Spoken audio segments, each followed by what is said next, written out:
Ìyá àgbà Aláwìyé ló ń kí yín o. Lórí ìkànnì yìí mo máa ń sọ̀rọ̀ lórí èdè, àṣà àti ìṣe Yorùbá. Mi ò kì í sọ̀rọ̀ lórí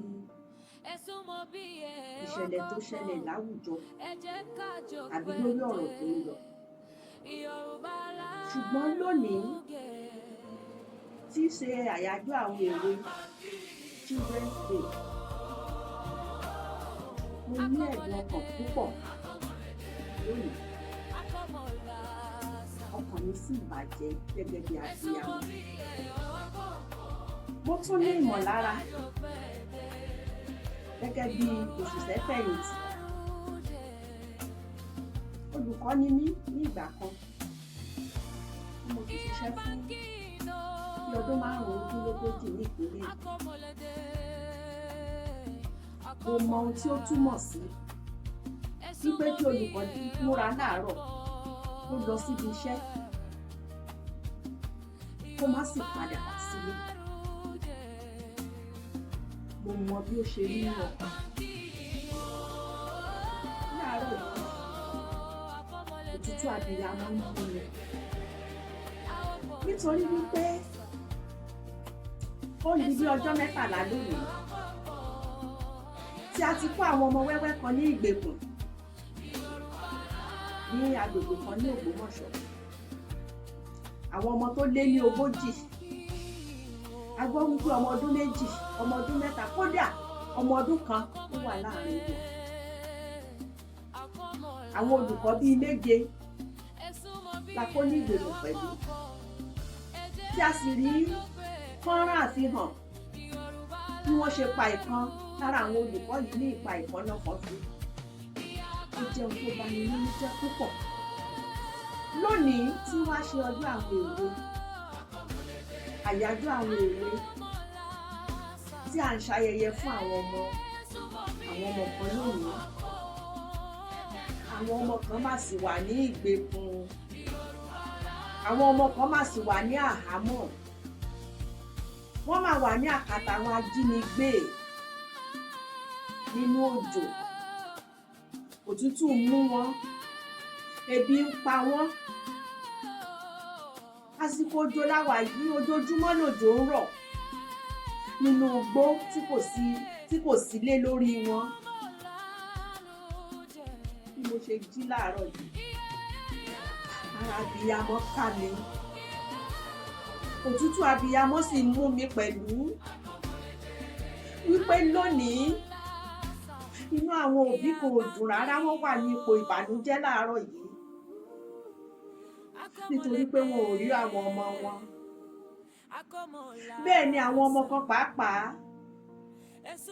wọ́n wà nínú ìpòrúru ọkàn nítorí wọn ò rí àwọn òbí wọn.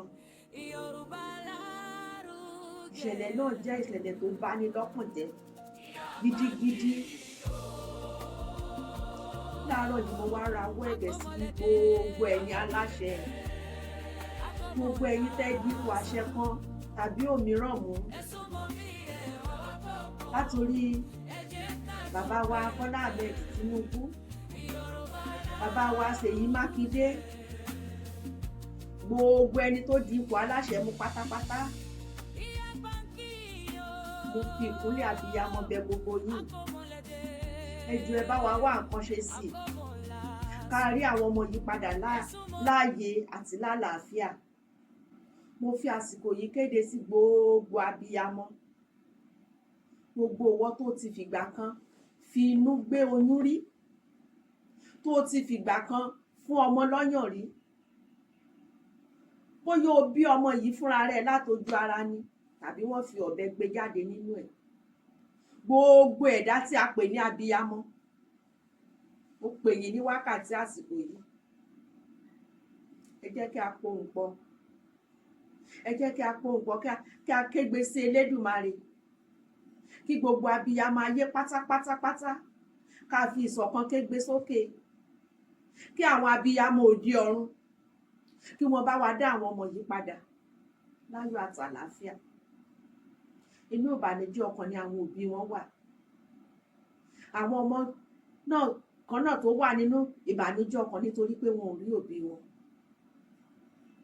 gbogbo olùkọ́ pátápátá àtòṣìṣẹ́ fẹ̀yìntì bíi tèmi ní àtẹ̀yìn tẹ́ ṣì wà lẹ́nu iṣẹ́ lọ́wọ́lọ́wọ́, ẹ jẹ́ á gbóhùn sókè fún àwọn olùkọ́ wọ̀nyí. Mo mọ ohun tí ó túmọ̀ sí kí ènìyàn jẹ́ olùkọ́. Kì í tún ṣe olùkọ́ láàrin ìgboro, olùkọ́ nínú abúlé. Olùkọ́ nínú abúlé. Ṣé kí wọ́n tó dé abúlé yẹn la fẹ́ sọ ni? Àbí ìgbà tí wọ́n bá ṣiṣẹ́ wọn tán tí wọ́n padà bọ̀ ní ọ̀sán, wàhálà tí wọ́n ń dojú kọ. Síbẹ̀ wọ́n ń lọ lójoojúmọ́.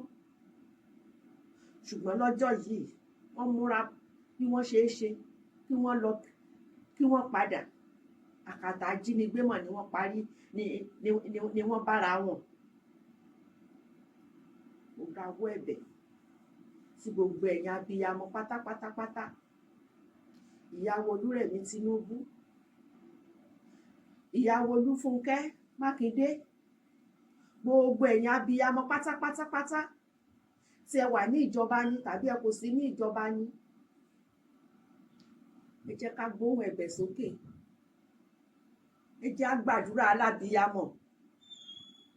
Ẹ jẹ́ á jọ gbàdúrà alábiyamọ kí àwọn ọmọ yìí lè padà dé bá wa láyọ̀ àti àlàáfíà, kí inú àwọn òbí wọn náà lè dùn. Àwọn olùkọ́ tí wọ́n kó lọ kí wọ́n padà láyọ̀ àti àlàáfíà, kí inú àwọn ọmọ wọn náà lè dùn.